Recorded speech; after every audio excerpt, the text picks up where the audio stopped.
Bonjour, voilà donc à nouveau sur les polynômes et voilà une question qui est souvent donc répétée. Est-ce que les fonctions sinus et cosinus sont polynomiales? Eh bien non. Donc voilà la preuve, donc on va faire la preuve pourquoi ces fonctions-là ne sont pas polynomiales. Donc pour cela c'est l'occasion d'utiliser un raisonnement, ce qu'on appelle par l'absurde. Donc en effet, on va supposer le contraire.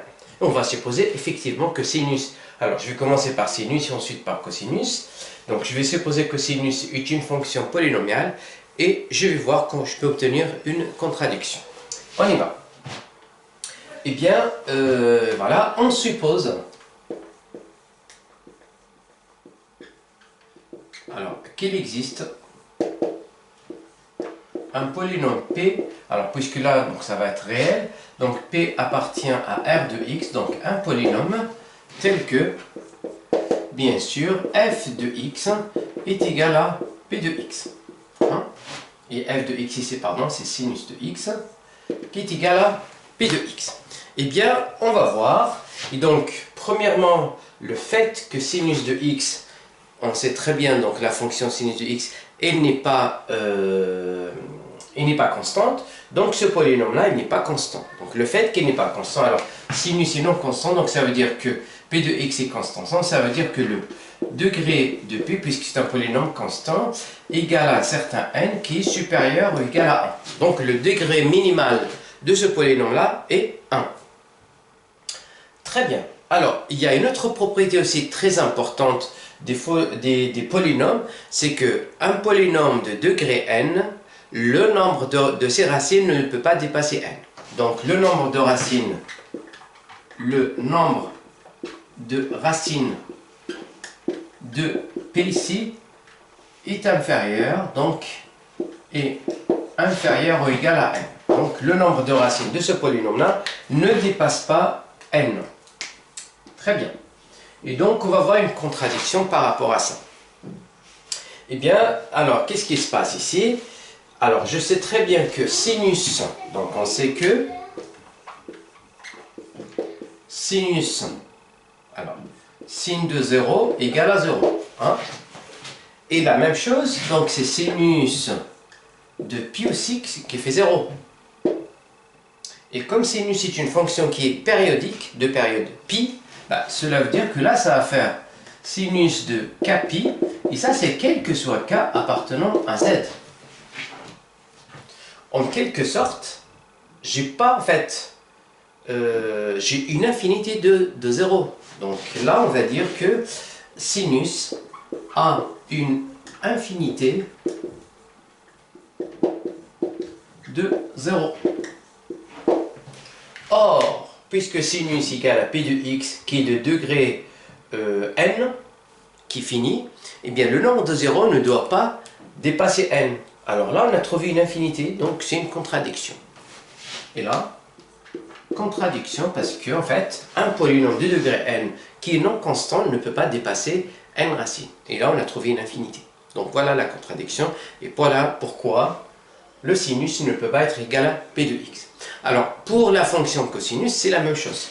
Donc pour cosinus, alors pour la fonction cosinus, donc je sais que cosinus k pi sur 2 égale à 0. Donc sinus de pi sur 2 égale à 0, cosinus de pi sur 2 égale à 0, cosinus de moins pi sur 2 égale à 0, et ainsi de suite. Donc quand vous avez le cercle trigonométrique comme ça, eh bien vous avez donc ce point-là et ces points-là, ils ont tous leur cosinus égal à 0. Donc pi sur 2 moins pi sur 2. Et donc, cosinus k pi sur 2 égale à 0, quel que soit k appartenant à z. Encore une fois, eh bien, j'ai une infinité de 0.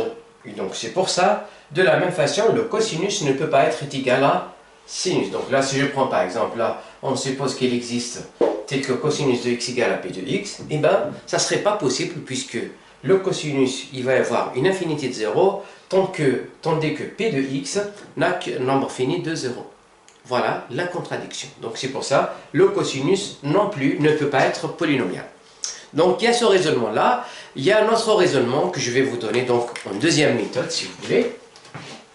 Eh bien, je suppose que toujours, voilà, Alors par exemple pour la fonction sinus, donc pour la deuxième méthode ici, donc deuxième façon,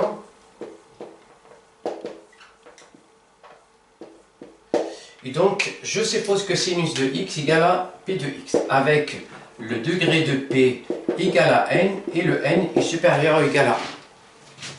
Et là, regardez bien, donc je vais donc dériver cette fonction-là pour une fois. Si je fais donc, je sais que sinus de x, bon,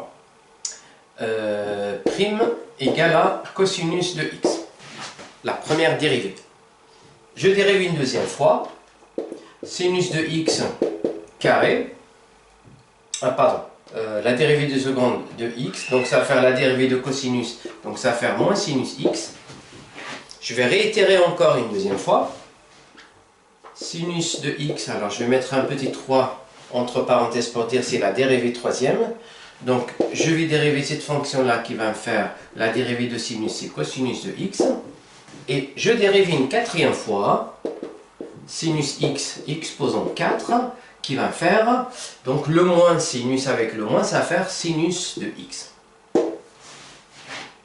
En quelque sorte, eh bien, si je remplace maintenant sinus par p, ça veut dire que la dérivée quatrième de x égale la dérivée donc est égale à p de x d'après ça.